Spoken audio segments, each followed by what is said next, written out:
So the tests and scopes have come back all clear, and the doctor has said, I guess you have irritable bowel syndrome. Or what they might as well say is you have incredibly baffling stomach. Because the reality is the doctors don't know how to help you at this point, and perhaps you felt this way. We've met many people who've experienced this, who've been left to figure out a solution on their own. And they feel like IBS is kind of a BS diagnosis.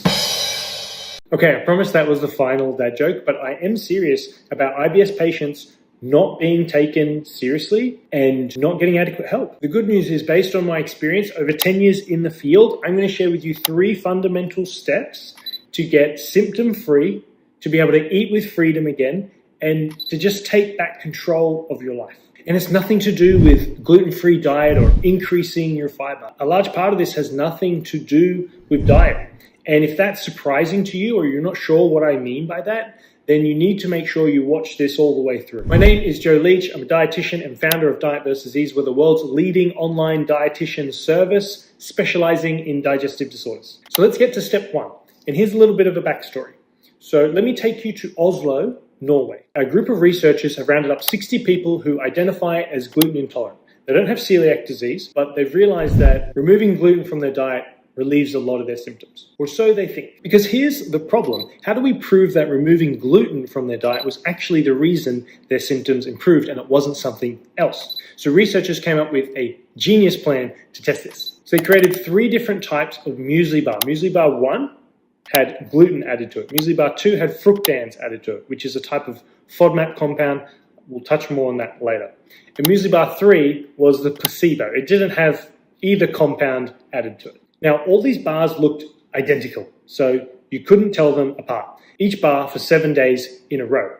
Now, can you guess what happened? So overall, symptoms were by far the worst from eating the bar with fructans in it. The second worst was the placebo bar, which didn't have any problem compounds in it. And the best tolerated bar was the bar that had all the gluten added to it. So what does it all mean for you? Well, it does bring me to step 1 for treating IBS and getting symptom-free.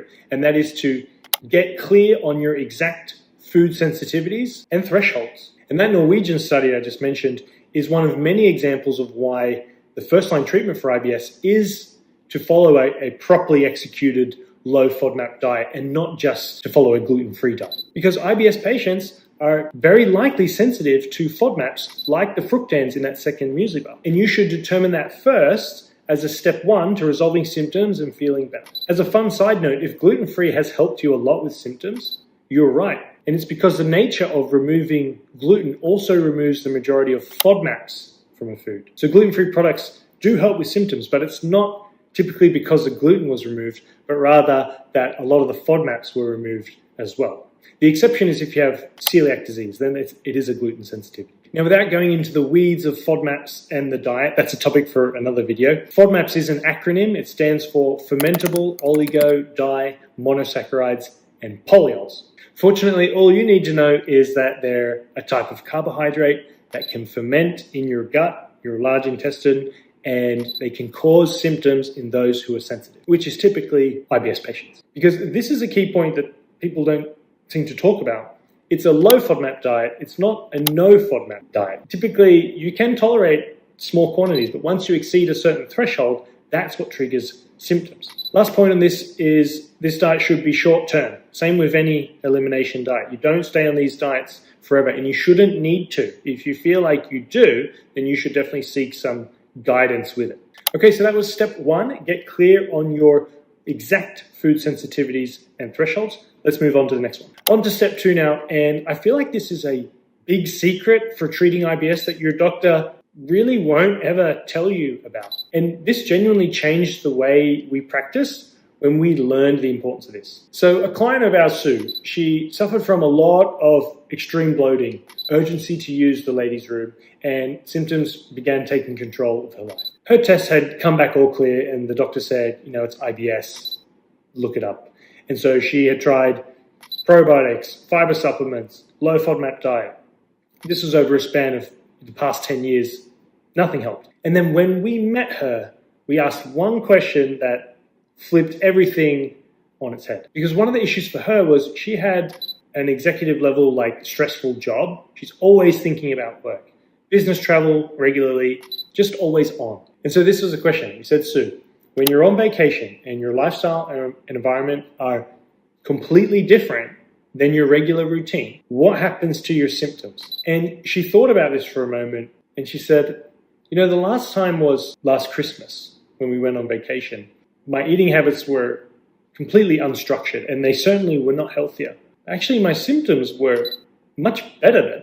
Isn't that so fascinating? And so the lesson here in step 2 is to get your stress and anxiety under control. And we'll be talking about the gut-brain axis and the vagus nerve. Because the thing is, diet, even the low FODMAP diet, is not the full picture for a lot of people. And if we peel back the layers, we see that chronic stress and anxiety can be a major trigger. This is our gut-brain axis that we're talking about now. And this needs to be addressed and managed alongside diet changes for many people to get better. And so if you've heard of the gut-brain axis or gut-brain connection, it's also called, we're referring to the vagus nerve, which is the largest nerve in the body, and it travels from the brain to the heart, lungs, and digestive tract. So it's the literal connection between your thoughts, feelings, and emotions and the function of your gut. Is the reason we get that pit in our stomach when we hear awful news or realize we've left our phone on the bus, or why you get butterflies in your stomach when you're nervous, or that nervous stomach feeling.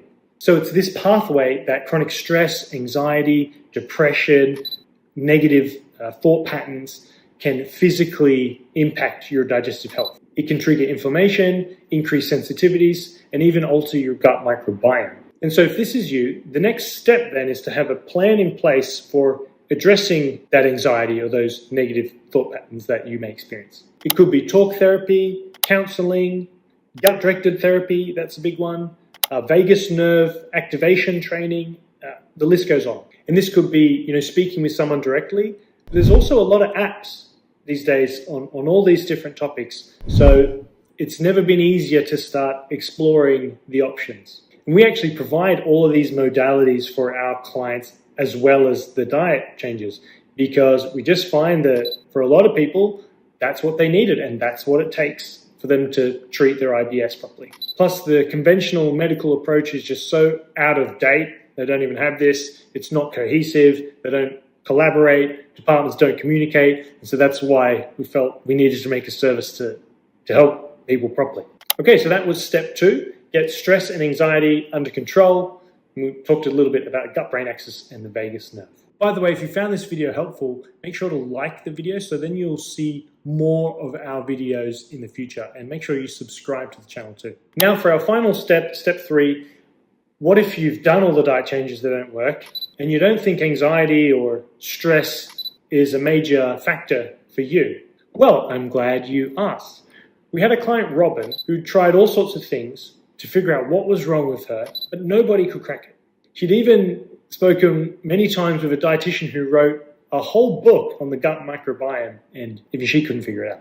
So we actually asked Robin to do a stool profiling test for us. It's something we commonly do with clients. And she said, no, I already done one of those. It didn't really show anything. We thought, really? Can we have a look at those results, please? And from analyzing that data, we were able to pinpoint a couple of issues that Robin had never been told before, and no other health professionals had been able to find. And these were related actually to her pancreas producing the right enzymes. So she brought that info back to her doctor. They did additional tests and found out that she was actually malabsorbing fats. And so this was a huge, huge breakthrough for her, because she was then diagnosed with pancreatic insufficiency. And that was actually the major culprit. So we guided her through that process as well. And after she worked with us, she was able to go out to a restaurant to celebrate her grandson. She ate fish that was marinated in garlic, I think it was. She was able to try little bits and pieces as they came around. And she said to us, that whole experience would have been completely off limits before. And so step 3 is to get a stool profiling test and have it analyzed properly. We find this testing can be a game changer for many people because it provides unique insights and data points to better understand your health from the inside out. It allows you to look at digestion and absorption, gut pathogens, inflammation, gut microbiome diversity, and catch underlying issues early too. And these are things that we otherwise can't tell, right? Now, these tests have to be ordered by a doctor or a dietitian or some other qualified health professional. Honestly, though, a lot of them don't know how to analyze it properly anyway, which presents another issue. Because like with Robin, it's one thing to have the test results in front of you, but it's another to have a keen eye to spot where to dig to extract the gold. In any case, I believe those tests to be very valuable, especially if you've had IBS for many years or decades and you haven't had answers. All right, so quick recap. Step 1, get clear on your exact food sensitivities and thresholds. Step 2, get stress and anxiety under control. And step 3, get a stool profiling test and have it analyzed properly. And if you want to learn more about how we can help you, you can see the links below this video in the description. Digestive disorders is what we specialize in with the world's leading team that do it online. You can learn more below.